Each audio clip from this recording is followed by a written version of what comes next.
question today that I'd like you to ponder throughout the next 20 minutes is what makes a melody blank? Could be beautiful, memorable, creepy, interesting. So why are melodies, what makes a melody that you love or that you remember? What makes it so great? I remember that. So we're going to start off with singing a melody that you may know.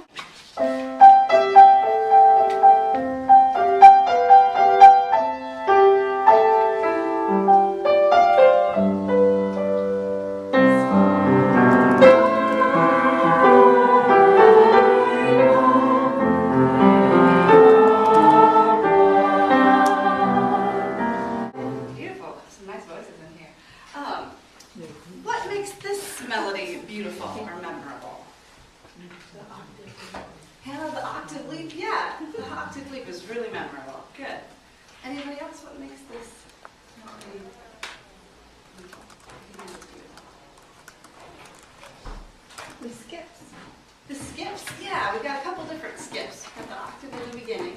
We do different skips later. What usually follows the skips? Stepwise motion. Stepwise motion, is it in the same direction or the opposite direction? Same. The same as the octave. So here we have, let's do it at the beginning. Here's your octave. And then the stepwise motion, does it go opposite the octave or the same as the octave? Going down. I'm sorry, what was that? It's going down, which is opposite. Yeah, it's going opposite the octave. That's right. So sometimes the stepwise motion is opposite the leap. Good. All right. So today we're going to talk about intervals. Take a look at your sheet. What does anyone know the definition of an interval? The distance. Yeah, the distance between. There we go. The distance between two notes. So the next terms on your sheet compare melodic and harmonic intervals. So up on the board here, we have two lines, A and B. One line is representing melodic intervals, and one line is representing harmonic intervals. Kenley, what do you think? Which one do you think is harmonic, and which one do you think is melodic, and why?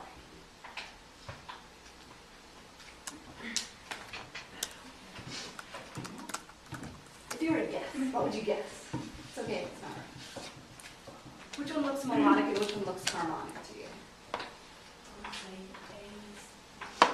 A is melodic. Harmonic. Why do you say that?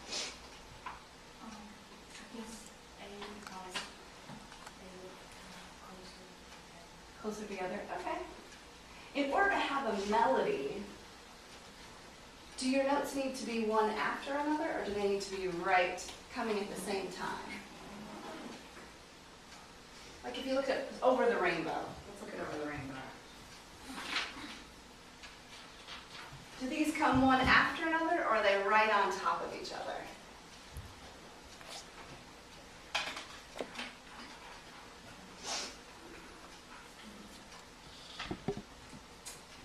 Take a look at these notes here and compare them to, let's compare them to B actually.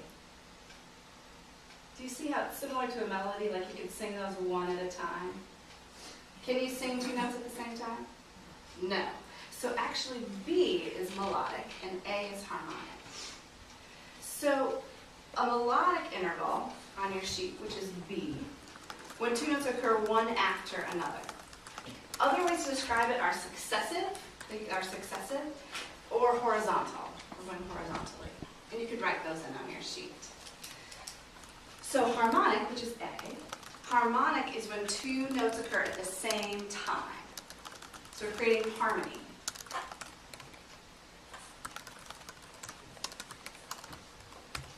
And another term for that is simultaneous. They happen simultaneously or vertically. These are vertical and these are horizontal. Are there any questions about those two terms, melodic and harmonic? Okay, let's move on. The next two lines we have here are representing our next two terms on your sheet, simple intervals and compound intervals. Then, can you take a guess which line do you think would represent simple intervals, and which one do you think would represent compound intervals? What would you take a guess at? I guess C I would simple intervals and D compound. Okay, why do you say that? I see more range between D and C. Exactly, yeah. D is farther apart, and C is closer together. So simple intervals are intervals that are less than 1 octave. And an octave is considered a simple interval as well. Whereas compound intervals are more than 1 octave. So you notice in D, all of these are more than 1 octave. Good. Okay. So today we're talking about interval size. An interval size refers to the number of steps between 2 notes, disregarding accidentals. So for this part of our lesson, you don't have to worry about accidentals at all. So this little picture that I've created up here represents interval size. These stairs are representing the lines and spaces of the staff. So let's just pretend this one's a line, a space, a line, a space, and a line. So each stair is a line or a space. So today we're just looking at how many lines or spaces are in between each note. Later on, it could even be later today around, I'm not sure what your plan is, but later on you're going to talk about quality. And that's when you consider accidentals into your interval descriptions. And so this is when, if you have a sharp, it will make your interval bigger, and a flat, it may or may not make it smaller. So accidentals will change the size of your stairs. So the interval may be a little bigger, a little smaller, but you will still have the same number of lines and spaces. So we're not talking about quality now, but we're just talking about size. We don't have to worry about accidentals, we're just counting lines and spaces.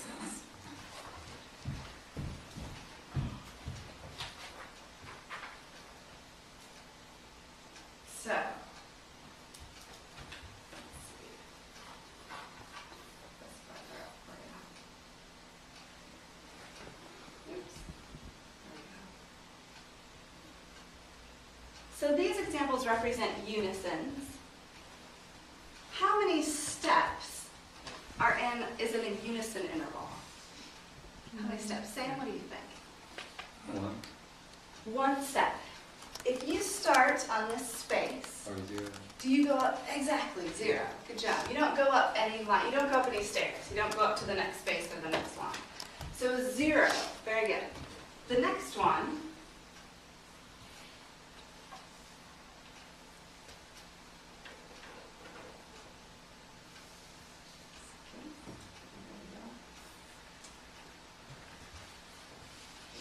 Seconds. John, how many steps are in a second? 1 step. 1 step, that's exactly right. You just go up 1 line or space. So, in a second, how many total stairs do you stand on?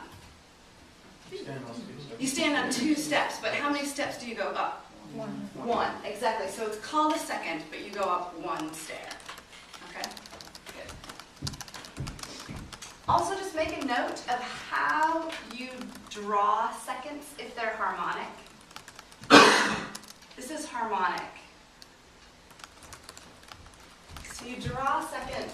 So when you get to the drawing part in your assignment, in your workbook, you'll see they're drawn right next to each other. They're never drawn right on top of each other like this because they would overlap. Do you see that? So you're not going to draw them like this. You're going to draw them right next to each other like this.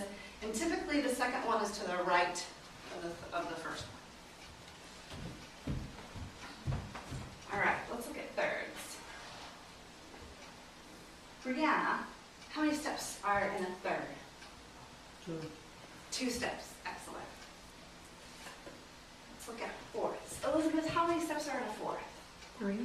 3. And everybody, how many steps are in an octave? 7. Yep, good. Nice work. what do you notice about the similarities between the intervals on the right and the intervals on the left?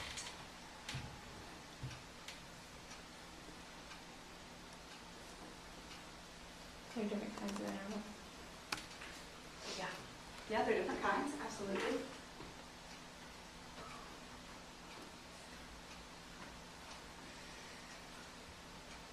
Hunter, do you see any similarities between these versus these? One side is written melodically, the other side is the same, but it's written harmonically. I think I tried to do that actually in each one, have some harmonic and some melodic in each example. What do you notice about these numbers? Unison, 3, 5, 7. They're odd. And what about these? They're even. What do you notice on the odd ones about where each note is placed compared to the other one within the same interval? This is on a line or a space. That's all A line. This is on a line or a space. All one. This one's on a line or a space. Space. This one's on a line or a space. Yeah. So your odd intervals will go space to space or line to line, whereas your even intervals are going to go space to line or line to space. So as you start trying to do these more quickly, that's another way to remember it. Okay? Great. Let's move. Are there any questions about what we've talked about so far? Any questions? No? Okay. Let's go to compound intervals really quick. Everybody take out your melodies that you brought today, your favorite melody, 8 measures. And what I'd like you to do is analyze each interval, just maybe for the first, let's just say 2 measures. So if I were analyzing somewhere over the rainbow, I would call this an octave, and then between these 2 notes I'd call it a second, a third, a second, a second, and a second. So just real quickly, those first 2 measures, write what intervals those are. Have them corrected. No matter what you've done, switch. Switch, switch, switch. I didn't do it. I was just counting. Can you tell?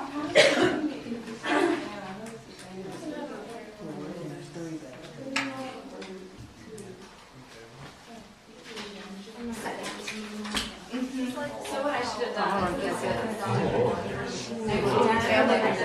You counted 3 steps, but that was Yeah. okay. Thanks. so each of those are seconds and thirds.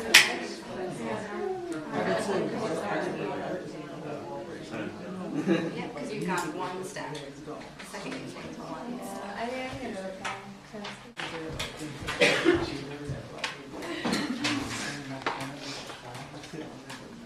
This is Jacob's melody, the German dance. Jacob, can you tell us, he's got a 4th and then lots of seconds. Another 4th and lots of seconds. Jacob, what makes your melody cool? Why do you like it? If you like it. How it's played. How it's played? That's weird. Is this for your piano class? Okay. Do you like playing it for your piano class? I can't put both hands together. Yeah, that's hard. I understand.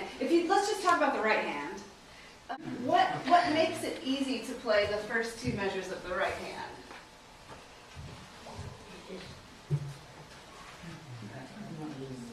Pass that motion. Yeah, there's second motion. It's all seconds. Yeah. Are they similar patterns? The second and third measure? Yeah. So it has a 4th and then lots of seconds. 4th and lots of seconds. The third one changes a little bit. But sometimes repetition in melody is kind of a neat thing, and it makes it easier to play. Does anybody else have anything that's really great about their melody they found out if they did their interval then? Also binary code. 0, 0, 0, 1, 0, 0. Oh, it's Mary Had a Little Lamb. That's very good. That's so funny. Why do you think that we all know Mary Had a Little Lamb? Based on the intervals, It's a nursery rhyme and it's easy to sing when you're a kid. yeah, it's easy to sing when you're a kid. It's really simple. There aren't huge leaps as an octave. It's easy to remember. Awesome.